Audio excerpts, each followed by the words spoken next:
Hello, everyone, and welcome to episode 240 of the RRBG podcast. This podcast is a proud member of the Podbelly Network.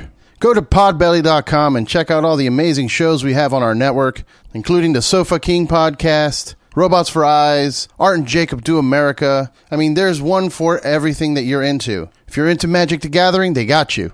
If you're into the occult, they got you. You're into serial killers, they got you. Everything. Go to podbelly.com, check out the list, and support the network. Last week, we had Sheath Underwear's Robert Patton on the show to tell the story of how he was serving our country over in the Iraqi desert and came up with the idea for the pouch technology in his underwear. Literally cutting up fabric and showing it to their tailors out there and said, hey, make this for me. It was a really amazing story. I highly recommend you go check it out so you can see how this underwear was created. I know I joke around a lot on the podcast about it, but it really has changed my life. It's the only underwear I use now. Go to sheathunderwear.com, use our promo code RRBG, and save 20%, and say goodbye to bunched up boxers and horrible fabrics that'll only irritate you even further.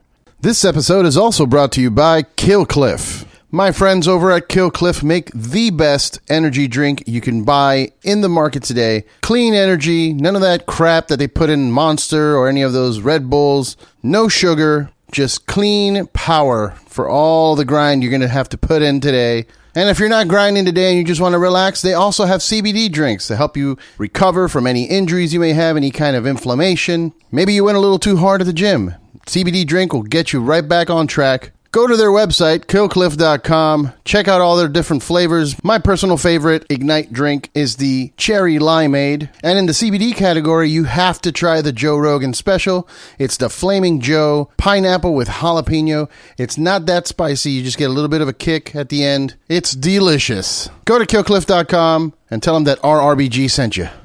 This podcast is also brought to you by El Yucateco Hot Sauce. You know, I gotta tell you, I've been eating a lot more Mexican food these days as I live in LA, and it's just inevitable at this point. So having a really good hot sauce at my disposal is kind of crucial. And my go-to right now is El Yucateco Hot Sauce. They are a staple. They come in so many different flavors. You can get the verde sauce with jalapenos, or you can get the habanero sauce. They have this special like black sauce, which is a special reserve sauce. I mean, for whatever level Scoville you can handle, I'm sure you can find yourself a sauce here. And if you go to shop Yucateco.com, use the promo code RRBG and you'll get 10% off of your purchase. This podcast is also brought to you by Saints Joints. Go to saintsjoints.com and check out all the awesome products they have there, including the new Book of Saints that comes with 4 packs of pre-rolled joints. It's this incredible, lavish, luxurious-looking gold foil stash box. The works. It's the best-looking stash box I've seen. Make sure to go pick one up before they're all gone. And also check out the new hash-infused pre-rolls. Don't forget, it's saintsjoints.com, and make sure you tell them that we sent you. In this episode, I talked to comedian Mark Normand. He's got a special out right now called Out to Lunch on his YouTube channel, or you could go to marknormandcomedy.com to check it out. He also recently filmed a new special for Netflix. We talk a little bit about that. We talk about his career. We talk about his anxiety. We shared some fun stories. It was a great time, and I hope you guys enjoy it. Please make sure to follow him on social media at Mark Normand on all of the things. And if you get a chance, check out our Patreon page. Go to patreon.com/RRBG. Cheers.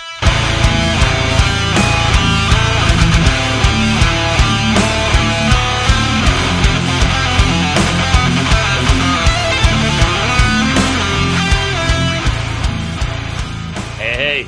How you doing? Oh, a little hungover, a little gay. A little hungover, a little gay. I feel Trying to make it work. I am on that page of hungover. Oh, yeah? Mm-hmm. Oh, where are you? I'm in L.A. Ah. Yeah. Nice. You should be wearing a mask. In my house. Yeah. In between bites of food. Mm-hmm. That's what I heard. In between bites of food. That's the way to go. That's what I just did a Netflix thing, and they hired a lady just to tell you to put your mask back up. Like if you left it down here, she would go, bup, bup, bup, and you go, oh, that was her whole job. I wonder how much she was getting paid for that. I don't know, but she was damn good at it. She deserved a raise. Yeah. We all hated her. Oh my God. Yeah, it's been interesting. It's been interesting here in LA with the new Delta variants and what was the new one I saw? The Lambda. Yeah, the whole sorority.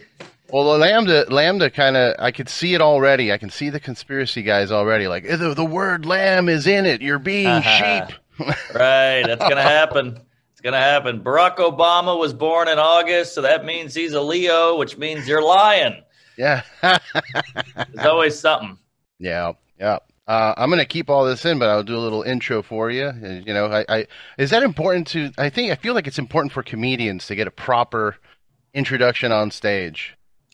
Yeah, well, the intro can really make or break you. Like Seinfeld hates it if you go, one of the best ever to do it, living legend, funniest guys on the planet, Jerry Seinfeld. He's like, what are you doing? Now my stop. Yeah, you're getting the expectations way up. And then here's the biggest faux pas in comedy when they go, all right, folks, you're in for a treat. We got Mark Normand here. He's been on Comedy Central, Conan, Tonight Show. Put your hands together for Mark Normand. You can't say the name twice. Right. That one's done almost on a daily basis. Jeez. You know him from Mark Normand? Yeah. If you say the name once, it loses its gusto. You also know him from MarkNormanComedy.com. You know him from at Mark Normand on Instagram. Right. Keep going for Mark Normand. Woo! Well, you know, welcome to the RRBG podcast. I am here with Mark Normand. How are you, brother? Good. There, you nailed it. But proper intro. This has nothing to do with Ruth Bader, right? You know, I did Google alerts on the name of the podcast just to see if, you know, because sometimes I have musicians that'll drop some kind of, you know, news that they hadn't dropped before. Yeah. So I get the little Google alerts, and I get so many for Ruth Bader Ginsburg stuff. It's so many. It's nonstop. There is an RBG Ruth Bader Ginsburg podcast somewhere on like NPR or something. I thought I was doing that one. I was actually kind of bummed. I was hoping it was that one. How unfortunate. Yeah. Well, you are a fellow Sheath Underwear alumni, so I decided to wear my Sheath shirt today. Oh my God, are we wearing the same underwear? That's weird. Whoa, look at that. Same yellow. That's the same one. Same one, little yellow. Bananas. My balls are in a sack, people. They're in a separate pouch. It's separated. Yeah. It feels great. It prevents all the big balls rubbing against the thighs and all that. Yep. It's Israel and Palestine down there. You got to give them a little separation. Exactly. How was the Netflix filming, man? I saw you posting pictures and all that. So how did it go? It was good. It was very good. I feel like we got it. We did two, and we got it clean on the first one. Knocked it out, very tight. And then the second one, I got real loosey-goosey and fucked around and riffed and played with the crowd a little bit. So they let you edit it yourself, which is super cool. Netflix does it right. You know, as much as we all trash them for booking Rob Schneider and the other lady, they really care. Like they'd go, I noticed you forgot that one joke. And you're like, wow, you know my act. Man, you guys really pay attention. Whereas Comedy Central's like, hey, just film something and we'll steal your money. But Netflix... They really pick you for a reason, and it's all calculated and thought out. And I got to say, it was a pleasant experience. That's good. Yeah. I mean, yeah, you know, like you said, people give them shit because it feels like they give everybody specials. But, you know, I feel like they can appreciate certain aspects of comedy that maybe you don't appreciate. You know what I mean? There you go. Yeah, they really cared about the material, which meant a lot. Most people just want your following or your name on the platform. They actually were like, that joke is great. Don't forget to do that joke. So that was nice. So this is part of a thing that they do, right? Like the stand-ups, is that what it's called? Like every year or so. I think COVID screwed it up, but every year you do 5 or 6 30-minute sets from different comedians, and it's like a series. Okay. And everybody and their uncle told me not to do it, but I don't know how else to get a toe in the pool of Netflix. So I said, fuck it. I'm not going anywhere. I'll write a new half hour. And I jumped in. Yeah, no, absolutely. I mean, I don't listen to people like that. I get it. I get where they're coming from. But at the same time, sometimes you got to take opportunities when they come at you. Yeah, exactly. I mean, every brilliant, respected comic said, don't do it. And then Nate Bargatze said to do it. And I went, you know what? He's actually done one of these, and it changed his life, so I'm doing it. Exactly. It's Netflix. I mean, where are they going? They're not going anywhere. Well, who knows? I mean, that's what Blockbuster said. That's true. That's true. But I just feel like now with the streaming shit, it's harder. It's different. You know, it's a different world. There is a million other streaming services too. You know, you got your HBOs and your Paramount. Like, it feels like every single channel has their own fucking streaming service now. Oh, yeah. You got your Amazon and your Apple, whatever. I keep hearing about Apple TV. I don't know what the hell that means. They have their own thing. Hulu. Yeah. It's a different time. I think eventually, this is my prediction, you, sir, will have your channel. And you can just put that on TV. We kind of have that with a YouTube channel. Kind of. But it'll be just your channel. It'll be like an app. And then all your shit will be on that channel, and we'll flip through it the way we used to flip through MTV and CNN and Comedy Central and VH1. Yeah. Well, look, I mean, I was having this conversation yesterday with a guest, and I want to see your take on it. But it's controversial to say it or whatever, but I don't really think everyone needs access to post things on the internet. Oh, I completely agree. I think it's ruined our society. We're back to tribalism. We're back to burning people at the stake and the gallows.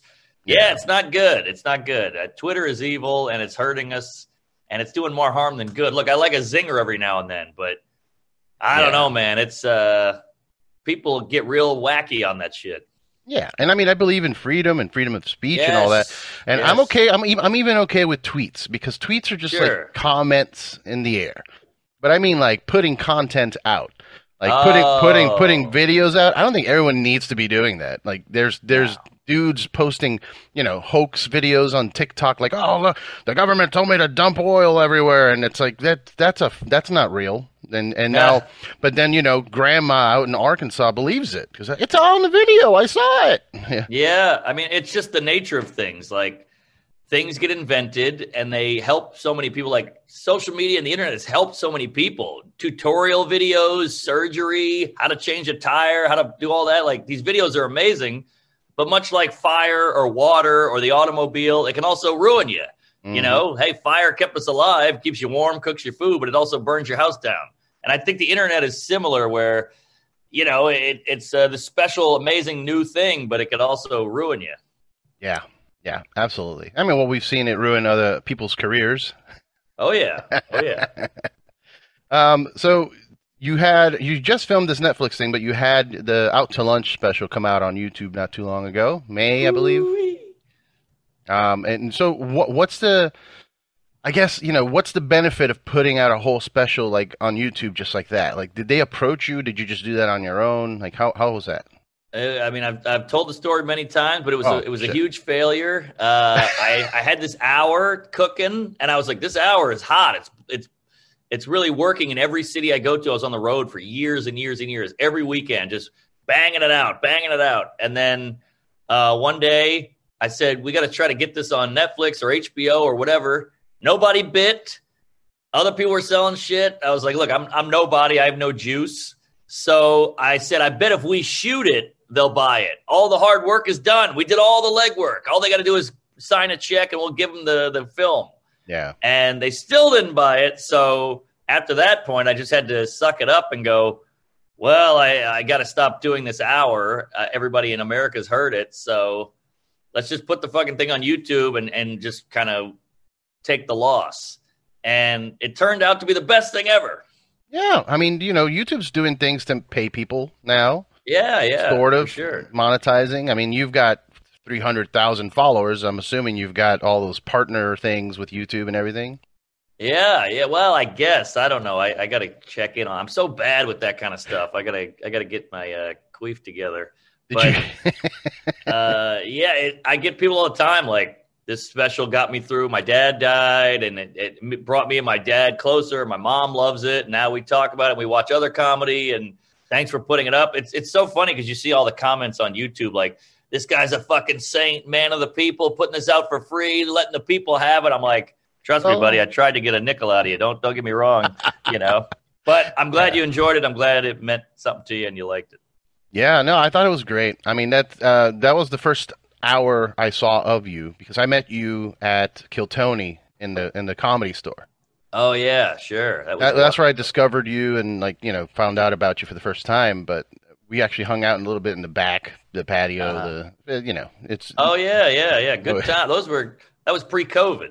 pre-COVID, Yeah, those pre-COVID. were the days. We didn't know what we had. Yeah. Oh my God. And there were nights where I was like, I'm not gonna go tonight. I'm tired. And it's like I should have gone. I should have gone every single night I I know. had. I Because know. now what? And I've tried. We tried. When they reopened after the pandemic, they had these everybody sit down with the mask, and if you're eating, you could take it down. But then afterwards, they were shutting down at like 10 o'clock at night. I'm like, this is not fun. What's Not the point? fun. What's the point of this?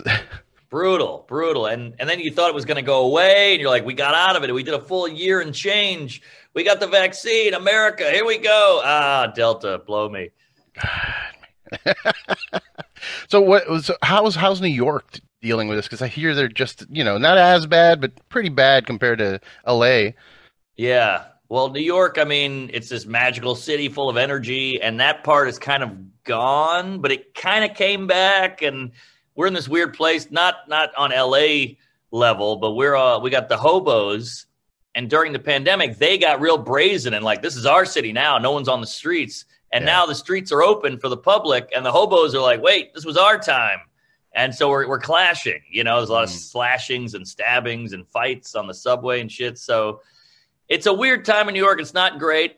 And a lot of people left. I mean, without that energy, without all the shit open, you start realizing, man, I live in a shoebox. My apartment's $8 million a week, and I hate my fat husband or whatever. So Yeah. everybody got the fuck out and went to Jersey and Connecticut. But I will say, we just did this Netflix thing. So all these LA agents and Netflix people came out, and they're like, this is amazing. New York is such a breath of fresh air. We're getting our ass kicked in LA all day. The negativity, the hate, the COVID, the Newsom. So Yeah. apparently it's still better than LA.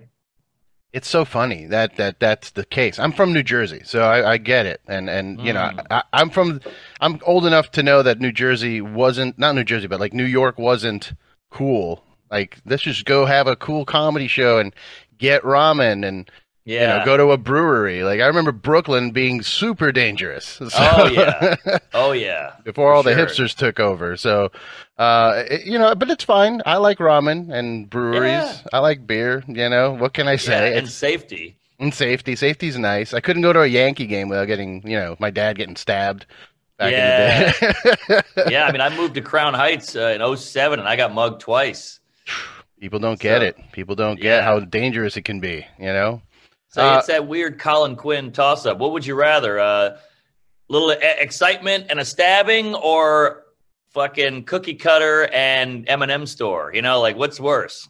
Yeah, yeah. I mean, I don't know. I guess when you get older, the M&M store Yeah. sounds more appealing. That's true. That's true. So you got a podcast called We Might Be Drunk, and you guys are making a whiskey. Yeah, a rye. A rye whiskey. I saw the tasting video. You guys sat there and got trashed for, six different tastings of whiskey. So what have you figured it out? Did you find the one? We did. We got a name. It's called Fat Cat. We tried like 9 different whiskeys, like out of the vat, barrel quality. We picked the one. We both fell in love with it. It was love at first taste. We got it. The distillery's on board. They're making a label. We picked the bottle shape. I mean, it's all good to go. And then you got to realize me and Sam are 2 road comics. So we're out on the road every weekend in Denver and SF and Portland and Austin, whatever it is. So you're basically just doing a campaign anyway. Right. So might as well sell something. And every club you go to has a bar, and they're going to go, we'll make a cocktail that we might be drunk, fat cat, queef it up, anal jizz semen. So now you're pushing it already out the door. And hopefully,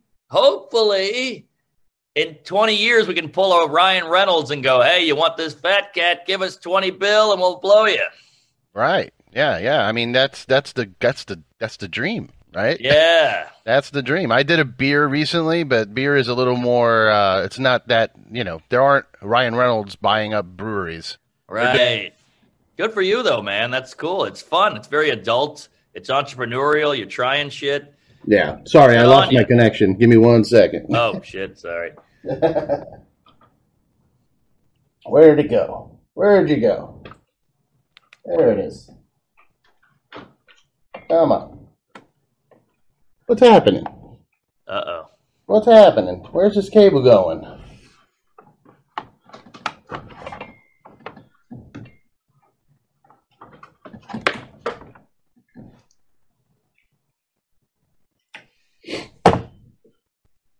Good times. There we go. Good times. All right, sorry about You back? I'm back. Okay. Good. All right. All Yeah, good, but yeah, all good. I did a beer for the show. It was fun, but you know that's not going to lead. I need to make a brewery if I want to become rich off of beer. You know. Yeah, good point. Good. What was the beer called? It's called I Don't Really Listen to Podcasts. No way. And it's for the podcast, so that's fun. That's fun. I like it. Was it a lager or an IPA or what? It was a regular lager. I just wanted something that everyone can enjoy if you like beer, because I know Sure. some people get pissy about IPAs. It tastes like soap. It tastes like oregano or not oregano, cilantro or whatever it is. Right. But yeah, I wanted something simple, something you could crush at a concert or something you could just have with dinner. So Hell yeah. and I'm going to keep making more, and I'm making collaboration beers with people too. You know, whoever's a friend of mine that's wanting to do something like that, I can help them out. I'm working with a few bands and athletes. I can't really reveal too much right now, but we're getting some beers out. Wow. Good on you, Fatty. That's exciting. If you want a beer, let me know. Please. I'll make it happen. I love beer. Send it to my place. I'll go down on you, please. Are you like a big beer, like how nerdy do you get with beer? I mean, I don't know too much. Like I fancy myself a whiskey douche, and then I just sat with a guy in New York last week who's like Pappy Van Winkle rep and all, and I was like way out of my element there. This guy knew so much more than me, and I was embarrassed. But I just like beer. I enjoy it. I love a Pilsner. I love a lager. I love a Hefeweizen. You name it. But yeah, people send me beer all the time for our podcast, and I drink the shit out of it. So I just like it with dinner now. I used to be a beer guy, like eight glasses of beer at a baseball game, and now I'm like, I just want to enjoy this crisp lager. Yeah. Can't be drinking 8 or 9 beers a day like I used to.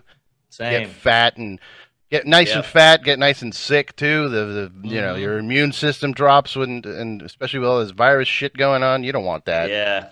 Here. Yeah, totally. Man. And you get that bloaty, that I get real puffy when I drink beer. If you look at a lot of my TV appearances, I'm like puffy as shit because I was like 28 and I was just a beer guzzling lunatic. Yeah. So, you know, going back to a little bit towards like what you do, your voice is very unique. I listen to a lot of comedy. And everybody, you know, the ones that make it in my eyes always have a very unique voice. Like whenever I hear it, no matter what, if I'm not watching, I can hear it and be like, that's Mark Norman. Wow. You mean the pitch or the candor, or do you mean like the actual metaphorical voice? No. The pitch, the candor, just the sound of your voice. Yeah. All right. Because that's I think that's important too. It's not just you know, your jokes or what you're trying to say. It's also how you're delivering it, how you're saying it. Yeah. You know, like when I hear George Carlin, I know that's George Carlin, no matter what, no matter where I hear it. Same. I appreciate that because this voice has been a real problem. I mean, I've had girls be like, hey, you're not bad looking, but that voice is horrific. I can't imagine that talking dirty to me. And I'm like, I get it. It's a problem. And, you know, I grew up in the South, so everybody was like, why do you sound like that? I'm like, I don't know. It's a problem. But thanks. I walked in on a guy once in a green room, and they go, you know, Mark Norman's on the show tonight. And he didn't know I was in there yet. And he goes, funny guy, but that voice, ugh. And I walked in. I was like, I get it. I understand. Yeah. I like it, man. I think it's got that projection that you want from like a professional. You know, there's confidence behind it, I feel. Wow. That's a lie, but I'll take it. No, I don't know. I know that I've seen some, you know, I did some research and watched some of your other interviews and podcasts and whatnot. And I know that you deal with a little bit of anxiety, and so does every comedian. And at this point, so does everybody with this pandemic. But yeah. But there is like an air of confidence in your voice. Like no matter what you're saying, it's hitting. And I I wanted to ask you if that was something you worked on, but apparently not. Apparently it's just natural for you. Yeah. I just try to go up and I'm not a confident guy, very insecure, but my trick is, fake it till you make it. There's nothing wrong. That's got a lot of truth to it. But I think speak without second guessing. Just speak. Just go. I took an improv class once, and the teacher said, if you can do anything in improv, just turn your brain off. Because how many times you're like, that was dumb. I suck. I got to kill myself. You said that. You're in the shower going, what was I thinking? Oh, my God. And if you can turn that off for the moment you're on stage or on a podcast, I think you're home free. So that's the key. So it's not really confident. It's just like blind faith, like just barreling through. Go, get through it. And then once I get done, that's when all the negative hits. So it's like I kinked that insecurity hose for a little bit, and then right when we're done here, it'll all fucking shoot in my face. Bukkake. Yeah. I hear that. I used to do that with I used to perform in a band. I was a singer in a band for 10 years. Wow. So, but I also had that too, where I'm on stage. It's nerve wracking. You got lights. You got not only is it's not just you. You got to also like make sure you're in sync with 4 other guys or 3 other guys, and there's a lot going on. So I would just kind of just go, and I would black out and then wake up after the set. Yes, exactly. Same here. It's scary. They say public speaking is number 1 fear with Americans. Yeah, I can't imagine public singing. I had an issue with it in high school and stuff, or in school where they make you, talk and make a presentation. Like I remember my first experience with it was they wanted all the students to do like a presentation on one of the presidents, and I got Calvin Coolidge. Who the fuck is that? But he apparently died while writing his autobiography. But I remember trying to do like a speech in front of everybody and just freaking out, and then my brain snapped. And since he died during I started playing out. I'm writing my autobiography. That's good.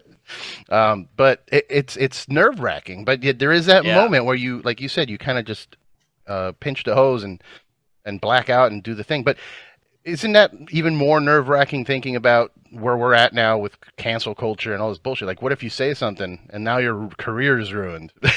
Yeah, no, that's a factor as well. I mean, if you go through my podcast with Joe List, it's just like retard and all these slurs and, F word and C word and, all this shit. And I don't know. I feel like first of all, if you don't piss everybody off, they have look, we've seen some people get in trouble and the comedy community will attack them too.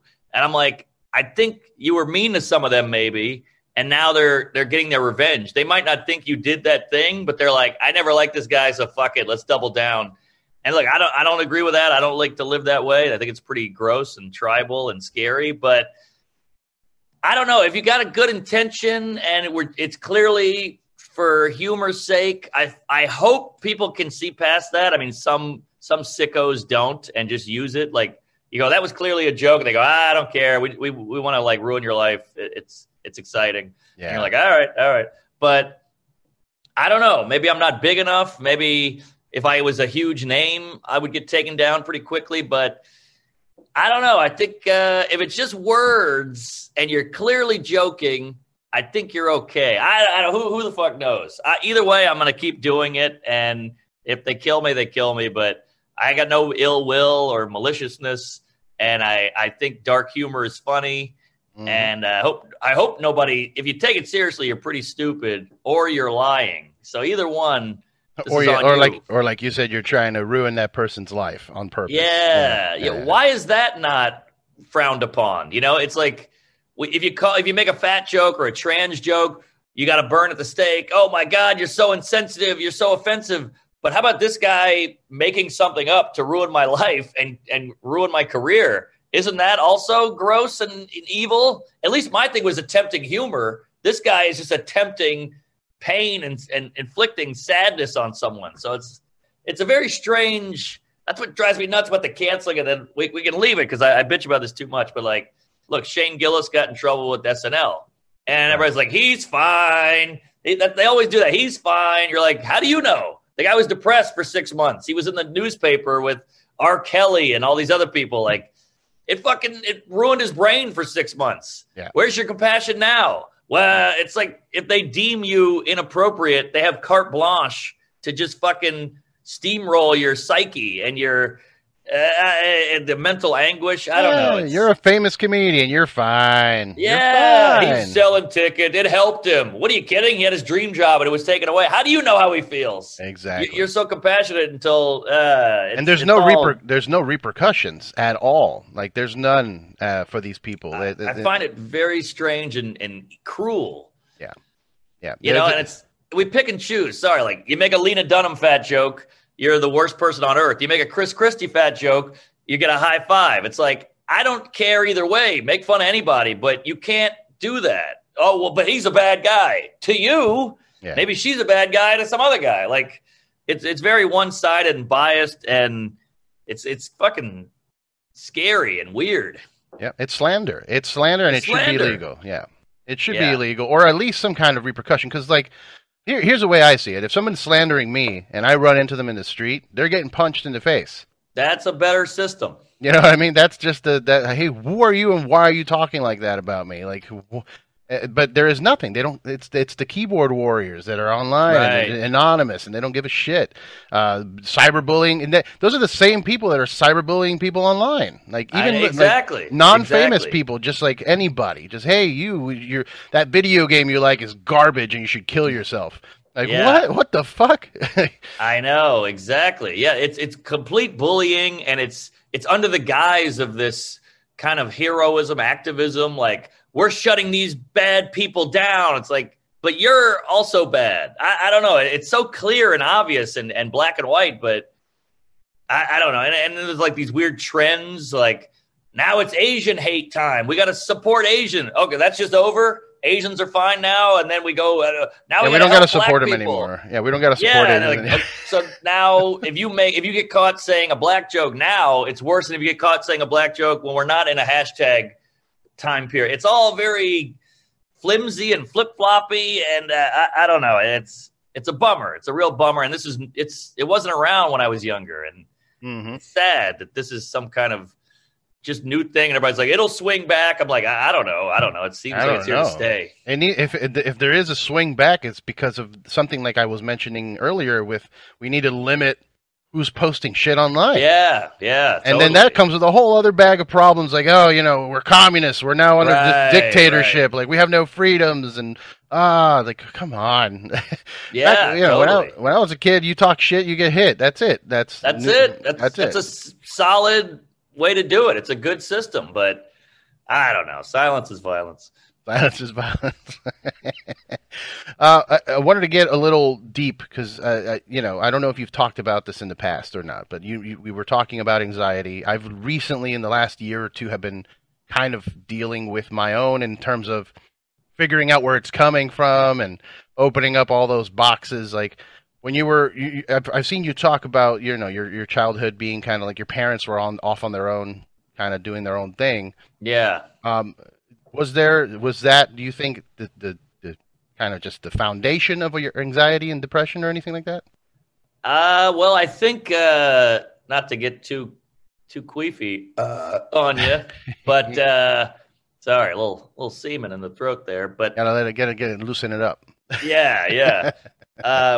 I think I grew up in a kind of a weird scenario where, like, your parents are always gone; they're workaholics. So they're like, hey, you figure it out. You're a bright kid. But then we lived in this neighborhood in this house where we got robbed constantly. And there was like no running water some nights, no electricity some nights. And people were breaking in constantly. So I was such a kid. And you're like, your parents aren't here. And there's so much crime and shit going down. I walked in on many robberies. And, my bike got stolen on the street and shit. So, like, I was a bedwetter, and I think I just learned that's like a traumatic thing. That's how kids deal with trauma. They wet the bed, and I didn't know that. I just thought I was weird. And so I think all that led to anxiety. And not only are you dealing with that, but you have my parents are kind of stoic and shut off. So we didn't really talk about it. We weren't like, it's crazy we got robbed, right? Like, that's insane. You weren't here. I walked in on the guy. They were like, oh, yeah, that sucks. And you're like, all right. So I think it was a lot of that shit that led to my anxiety. And then you just start, you're a kid, you just sit there and thinking and stewing. Like, what would happen if some guy came in and like beat the shit out of me and then took the VCR? I don't know. And so I was always in my head all the time. And I think that fucked me up pretty good. And then when I did therapy for the first time in my 30s, I was like, holy shit. I had all this baggage and I was putting it on other people and I wasn't dealing with my own shit and I blamed everyone else and I got problems and that was a big breakthrough.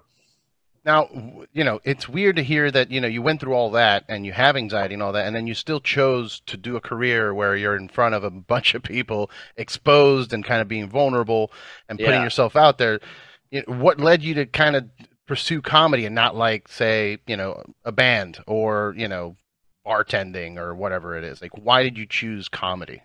That's a good question. I think because I'm confused about a lot of things. And a lot of people don't tell you the truth, and I'm not great at reading between the lines. When people say, like, big is beautiful, you go, oh, okay, I guess big is... And then they go, I need to lose weight. And you're like, but I thought it was beautiful. Right, and then they go, shut up, you piece of shit. I'm like, I'm just going off what you said, So stuff like that freaks me out. And, like, I guess I'm maybe, like, spectrum-y or weird where I need things to connect. And if you tell me one thing, I'll just go with it.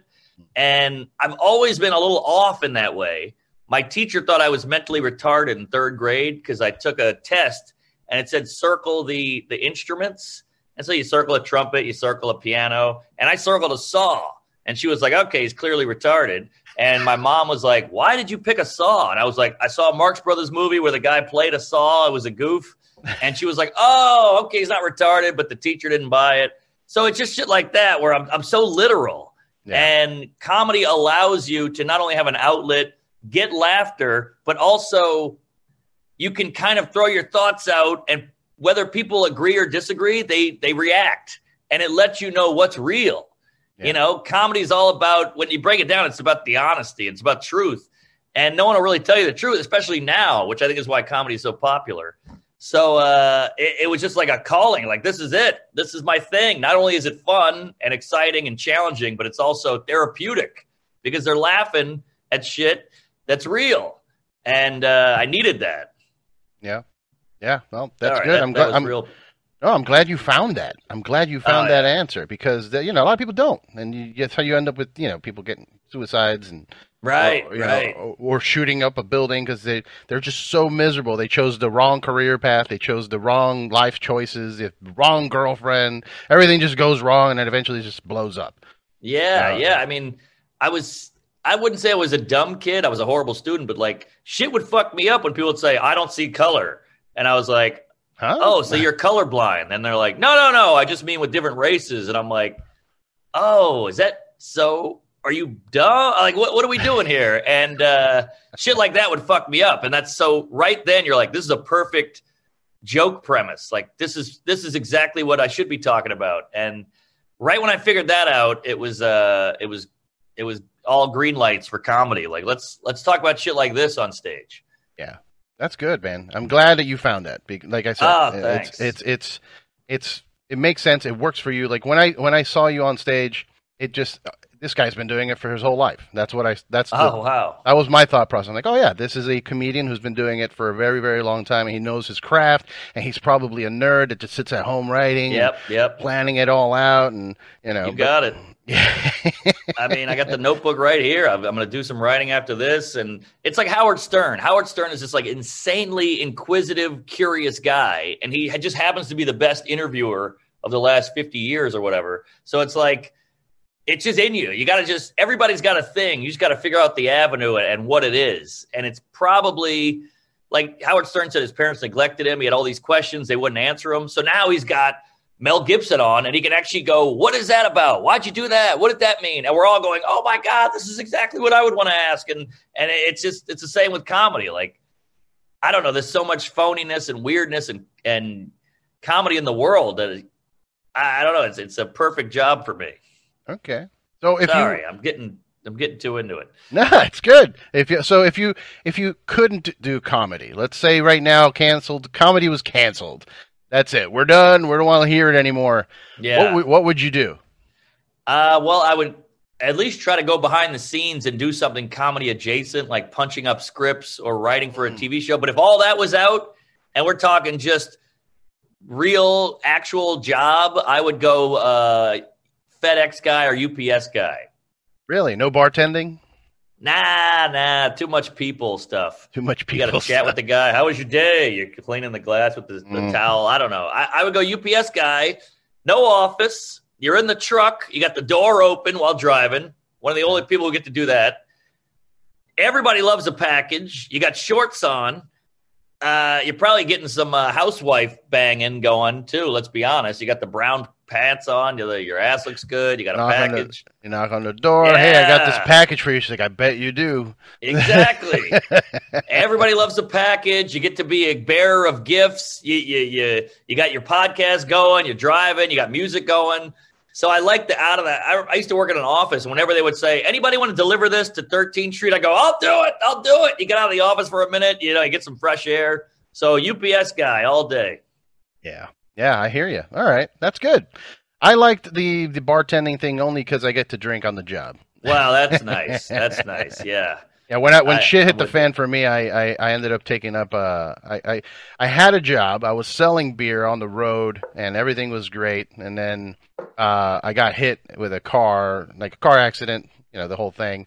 Couldn't drive around, do the whole thing anymore. So I ended up bartending, and I realized, I fucking love it. I love talking to people, recommending drinks and everything, but physically it just sucks being on your feet for 12 hours. And then after all the fun's over, then you're back there cleaning, and it's just fucking the worst. Right. Yeah. It's to me, the bartending worries me. I get it. It seems like a cool gig, but you're trapped right there. So if some guy is sitting at the bar, you're just stuck with him. You can't really go back and hang out in the back and be like, when's that guy leaving? And that's what bugs me. I hate trapped feeling. I feel that way too. Even as a comic, I'm in Buffalo right now, but I'm leaving tomorrow. So, if Buffalo sucks, you're there for 3 days, you suck it up, you see the city, you get some laughs, and you get the fuck out. Yeah. I like that variety. I like that mobility to stand up. You're in, you're out. Yeah, for sure. That's good. I have that trapped fear as well, but more in a physical, literal sense. I hate booths. I hate vocal booths. Oh, really? Oh, man. It's got to have I have to be able to identify the exit. Yes, same. Away, or else I'm freaking out. If I remember, I think, and it's a childhood trauma, I'm sure. When I was very little, there was this, those old fairs. They had these, you go up a bunch of ladders and you slide down with a potato sack. Yes. Yeah. So one time I did that, and the line kind of stopped as I'm inside of this spiral staircase. Yeah. And I lost my shit. It was that person, something's wrong with you. Because I'm they're not moving up. I can't leave. I can't go down. That was the panic. That was the first time I realized, maybe it's claustrophobia. I don't really know what it is. I don't like being inside of a box or a tube or some kind of no escape situation. I mean, buried alive that's got to be up there in number one fears. Oh, God, that and the ocean. I'm very afraid of deep ocean. I'm with you. It's so dark, and it's aliens. It's a different space. There's space, and then there's ocean, and it's the same shit. You can't breathe. It's scary. I took mushrooms once and went swimming in the ocean, and Poseidon spoke to me. I just remember I was swimming under there, and I remember hearing a voice. And opening my eyes underwater and just seeing a face even, and just thinking the voice was more just turn around. Yeah. Go back. And I'm oh, okay. All right. Yeah. Bye. I'm out of here. Totally. I get it. That's a good voice. Yeah. Right. I have a fan question. Somebody sent me a fan question. Hit me. I really want to know what he does before reading a crowd, and do you have any kind of pregame rituals to zone in before a set? Yeah, a lot of stuff. People ask this all the time. It's fascinating to me that people give a shit about a ritual, but I bring my own guy on the road. Comedy works there's a host, then there's a feature or middle act, we call them, and then the headliner, which is me. So I bring my guy on the road or my gal on the road, and I only bring people I trust who have good jokes, and I watch them usually. And then I can see, okay, this crowd is smart, and they're sober, or they're yelling at him, they're drunk. So I read the crowd with the opener. And then my only pre-show ritual is just like a little bit of a silent time, or just let me sit there and kind of think about my jokes, and then that's it. I mean, nothing crazy. I'm not really drinking. I'm not really. Sometimes I want to shower before, but I just like to look at my notes, just get a look at that swastika, and then head out there. But nothing too ritualistic where I need to like do push-ups or candles. Yeah, sage. None of that shit. Some sage. Yeah. I mean, I've done so many shows where you just have to run on. Like I'm running off the train. They're like, "Where are you?" I'm like, "I'll be there too." And I run right in and right on stage and just do your set. So I beat those rituals out of me just because I blew past them so many times. So to me, it's pretty cut and dry. I'm in the green room. They call my name. I go on. That's it. Okay. All right. Because we're both hungover, I need to ask you, what's your go-to hangover cure? Yeah. It's been many years of hangovers. I find if you got a doozy, like you can barely stand, I feel like an Adderall will kick it out of you. Oh, okay. But an Adderall will also it's very anxiety inducing. Sometimes it never ends. So then you can't sleep that night. So it's got to be a rare, horrible hangover to do with Adderall. But I say coffee, meal, big meal, coffee, big meal. And if you can, exercise a little and brush your teeth. Yeah, the teeth brushing is good. You lose that booze flavor because I think your brain keeps tasting that old vodka, and it's reminding you almost that you're hungover. So get that toothbrush going and scrape that tongue and gargle and get that out of there, and then take a hot shower. And it ain't 100% foolproof, but it helps. Yeah. The meal thing, I hear you, and I usually go for disgusting meal. Like yes, it has to be greasy, tacos, whatever, something to make me go immediately shit, so I can just get it all out of me. My wife doesn't get that. She's like, "You feel like shit. Why are you eating a cheeseburger?" I'm like, "Because I need it all out." Yeah. And I think a main reason the hangover hits you so hard is because you didn't get any good sleep. You got boozy, tossy-turny sleep. So if you can actually get a nap in the next day, that's a big help too. That's like, that'll kick you 20% back to life. Yeah. I try because I consider myself a professional in the alcohol world with the beer thing. So I try and maintain, like, while I'm drinking, make sure you're drinking enough water. You know, I've heard secrets of like take a charcoal tablet or whatever the fuck. But, you know, I went down to San Diego not too long ago with Joel Jimenez. I don't know if you know who that is. Oh, I don't know Joel. He's a funny guy. Yeah, he and I went down there. We were doing a podcast. We were a guest on, and they just kept feeding us drinks. You know, here's a shot of this, and here's a michelada and a beer. And when we were done with the podcast, we both ended up like, I go to the bathroom real quick and just. Oh, good for you. Yeah, purge it out. Helps. Yeah, because that water thing, it's easier said than done. It's like wearing a condom. You know, you're like, I'll do it. Then you're like in the moment, you're like, fuck it, let's live. Yeah. Once you're in, you're in. Yeah, exactly. So I just try to drink less, but I have a bottle of tequila and whiskey on my rider, and I can't help it. I need to like come down and take the edge off. I like booze so much I don't want to abuse it. Right. Yeah, you got to respect it. Yeah, exactly. Well, okay. So you got your Netflix special thing. Do you know more or less time frame when that's going to be out? Yeah, they said late October, early November, kind of Halloween-ish. So they're really flipping that thing, editing it, and throwing it out there. So that's a quick turnaround. How often do you write a whole new hour? Because I know like people like Louis and Carlin were always writing a new hour every single time. So after this Netflix drop, and you got your out to lunch, how soon can we expect to see another hour from you? Is it every year, or how often? Well, here's the clinker: is like this I built during the pandemic and all that, so that's a good year. And I gave Netflix all the cream of the crop shit. So I that's all gone now. Once that comes out, nobody wants to see that shit live. So I got about 20 that's cooking right now. So I got to build another 30 ASAP. So I am really hustling and scrounging out here on these shows every weekend. So Give me a year and I'll have a new hour. I don't know if it'll be a bulletproof, but it'll be enough to get me by. All right. And now, do you want to do more like TV shows, acting? Is that appealing to you, or are you going to just do stand-up the whole time? I can't act. I suck at acting. I bomb every audition. I've never gotten one thing I've auditioned for. Not one. I've done 1 million auditions. I suck. I get it. It's a waste of time for me. And look, if you got a curb spot, bring it on. He's my hero. You got a spot on Parks and Rec or one of the, I'll do it. It's comedy. I respect the show. But if it's some fucking Daniel Day-Lewis movie, I know I'll never get it, so I don't want to waste my time even trying.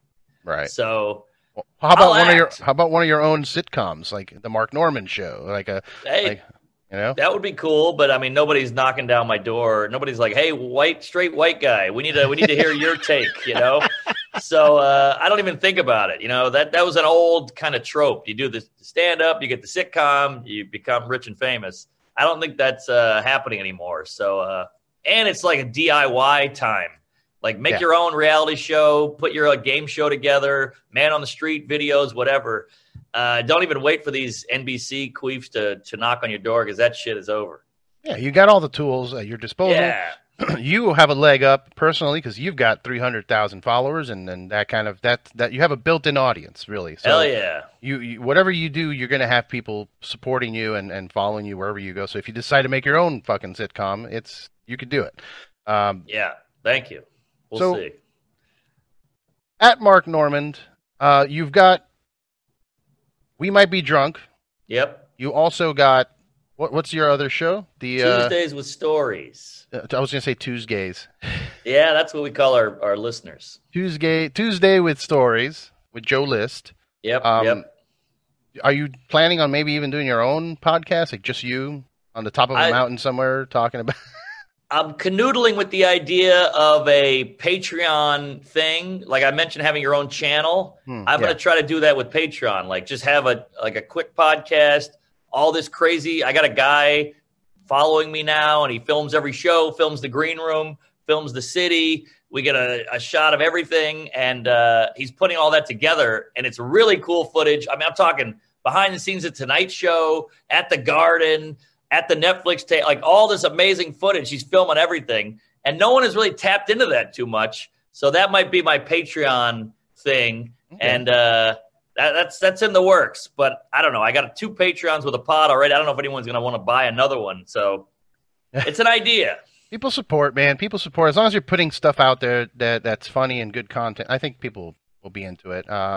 Did you end up getting this guy, the guy filming, is he like an assistant of sorts? 'Cause I remember hearing you say something like that, like you wanted to get an assistant of some sort. I need one, but I had 800 guys reach out and go, I'd be perfect. I'll do it for free. I'm Asian, whatever it is.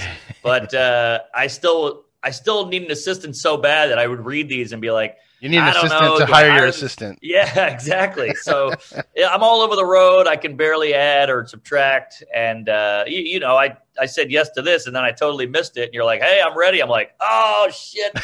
So I apologize. It was nothing personal. I'm just a douche when it comes to this shit. Yeah, man. I spiraled into depression. I was like, he doesn't like me. I'm not worth it. I'm just kidding. Okay. I know. I forgot which somebody else's podcast you were a guest on. It's on your channel, but it's somebody else's show. Yeah. Which I found interesting, by the way, that you do that. Like you have other shows that you're on your channel. Yeah. But anyway, I saw you. Condition. I just go, hey, can I have this too? And they go, sure. You got more followers. Put it up. It's exposure. I go, great. Absolutely. Yeah, but I saw you that you had to reschedule a bunch of times with them too, so I didn't take it personally at all. Yeah. I'm just an idiot. Last thing I had for you personally, as a married man myself, I know you're on that adventure. How's that going for you?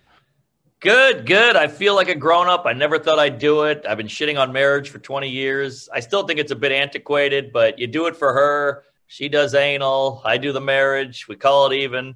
And it means a lot to a lot of ladies. So I go, all right, this is silly and dumb, but I like you, and you're a good egg, and we got a good bond and a team what do you call it? Teamwork, team effort. Yeah, we're like a good team, and she helps me, I help her. So Yeah, we'll see what happens. It could be my first ex-wife. I'm excited, but yeah, it's an adventure. It's like having a kid. We'll see what happens. Maybe we'll throw it in a dumpster. Who the hell knows? But I'm giving it a shot. Did you guys date for a long time before you guys decided to get married? Many years, which she reminded me of quite often. Yeah, that's how I felt with my wife too. Like I hated marriage, and the idea was dumb to me. Yeah. After being together for 10 years, it was like, all right, let's go. Right. Let's do it. And then you realize nothing really changes except for the ring and the other shit. So well, also the women on the road are I don't know what it is. Now they're more attracted to you because you have a ring. They're like, oh, you're willing to commit? Right. Come here. Yeah, women are weird with that shit, but I don't know. Who you can't criticize the ladies. No. But, yeah. More power to you. All of the yay women. Yeah. Yay women. Menstruation. Woo, Menstruation's great. Female orgasm. I wish I could menstruate. Yeah, we're synced up, baby. Oh man! All right, brother. Well, I'm gonna let you go. I know you're tired, probably hungover from all of the drinkies. But everybody that's watching and listening, at Mark Norman. Yeah. Is it at Mark Norman on all of them, or is it just Twitter? Is it also at Mark Norman on Instagram? At Mark Norm on Twitter. Some real estate queef got the original, and then MarkNormanComedy.com. Oh yes, that's where you can catch the Out to Lunch link. Is there? It's on YouTube. You also got Don't Be Yourself on iTunes. Really hilarious stuff, man. I'm a big fan now. I was a fan the moment I saw you at Kill Tony, and now after seeing the special and everything, I'm all in. I'm Tuesday. God love you, and I gotta say, this is the third podcast I've done today on Zoom, and it flew by. You're really good at this. So the other ones were pulling teeth. What else is going on? How's the weather? I'm like, all right. I was counting the minutes, but you're actually a good host and you do your homework, and so well done, sir. Thank you. I appreciate that, brother. We'll be in touch. Hopefully, comedy comes back to L.A. The store's open, but it's such a hassle to get in there and do things. I know. But hopefully, next time you're in L.A. and you hit the store, we can hang out again and say what's up. God love you. Praise Allah. And thanks for having me. Yes, sir. Cheers. Oh, and yeah, I'll be in touch. Get you a beer. Let's make you a beer. Please. Yeah. Email me. For sure. All right, brother. Take care. Thank you, sir. Mazel. Mazel.